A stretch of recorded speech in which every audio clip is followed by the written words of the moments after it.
আজ আবার একটা নতুন রান্নার রেসিপি নিয়ে চলে এসেছি। তো নমস্কার বন্ধুরা, আমি শ্রাবণী আবার চলে এসেছি আমার একটা ছোট্ট ভিডিও নিয়ে। আর মুসুরির ডালটাকে কিন্তু কাঁচা লঙ্কা দিয়ে বেটে নিয়েছি, তারপর কিছুটা নুন দিয়েছি, কিছুটা কালো জিরা, কিছুটা হলুদ গুঁড়ো দিয়েছি, আর সেই সঙ্গে দুটো মিডিয়াম সাইজের পেঁয়াজ কুচিয়ে রেখেছিলাম সেটাও দিয়ে দিয়েছি মুসুরির ডাল বাটাতে। এরপর এটাকে খুব ভালোভাবে একটু মেখে নেব। মুসুরির ডালে যেমন বড়াও ভালো লাগে, তবে আজকে যে রেসিপিটা দেখাবো সেটাও খেতে কিন্তু দুর্দান্ত হয়। তো এখানে মিষ্টি কুমড়োর পাতা নিয়ে নিয়েছি, আর মিষ্টি কুমড়োর পাতার মধ্যে মুসুরির ডাল বাটাটাকে দিয়ে দেব। তারপর ভালো করে মুখটাকে সাইড দিয়ে বন্ধ করে নেব। আর এই রেসিপিটা কিন্তু গরম ভাতের সাথে খুব ভালো লাগে, তবে কুমড়োর পাতাটা একটু যদি টাটকা হয় তবে আরো খেতে ভালো লাগবে।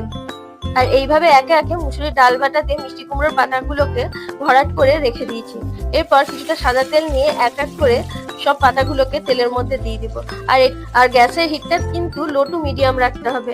এরপর পাতাগুলো এক এক করে ভেজে নিচ্ছি, তবে এই পাতার বড়াগুলো খেতে কিন্তু খুব ভালো হয়, আর গরম ভাতের সাথে তো অপূর্ব লাগে খেতে। আপনিও একবার কিন্তু বাড়িতে ট্রাই করে দেখতে পারেন এই মিষ্টি কুমড়ো পাতার বড়াগুলো। আর এই রান্নাটা করতে কিন্তু খুব একটা বেশি সময় লাগে না, তবে গরম ভাতের সাথে কিছু না হলেও এই মিষ্টি কুমড়ো পাতার বড়া দিয়ে কিন্তু ভাত খাওয়া হয়ে যাবে। তবে দুপুরবেলায় সেদিনকে খাসির মাংসও করেছিলাম, আর রবিবারের দুপুরে খাসির মাংসের সঙ্গে মিষ্টি কুমড়োর পাতার বড়া হলে দুপুরবেলায় খাবারটা কিন্তু জমে যায়। তবে বড়াগুলো কিন্তু খুব সুন্দর ভাজা হয়েছিল, আর ভিতরের পুরগুলোও কিন্তু খুব সুন্দর ভাজা হয়েছে, একটুও কিন্তু কাঁচা ভাব ছিল না। আর মিষ্টি কুমড়োর পাতার এই বড়ার রেসিপিটি তোমাদের কেমন লেগেছে অবশ্যই কিন্তু কমেন্টে জানিও। তো দুপুরবেলা গরম গরম ভাতের সঙ্গে মিষ্টি কুমড়োর পাতার বড়া, সেই সঙ্গে খাসির মাংস ঝোল ছিল। আর মিষ্টি কুমড়োর পাতার বড়ার এই রেসিপিটি তোমরা অবশ্যই বাড়িতে একবার ট্রাই করে দেখো।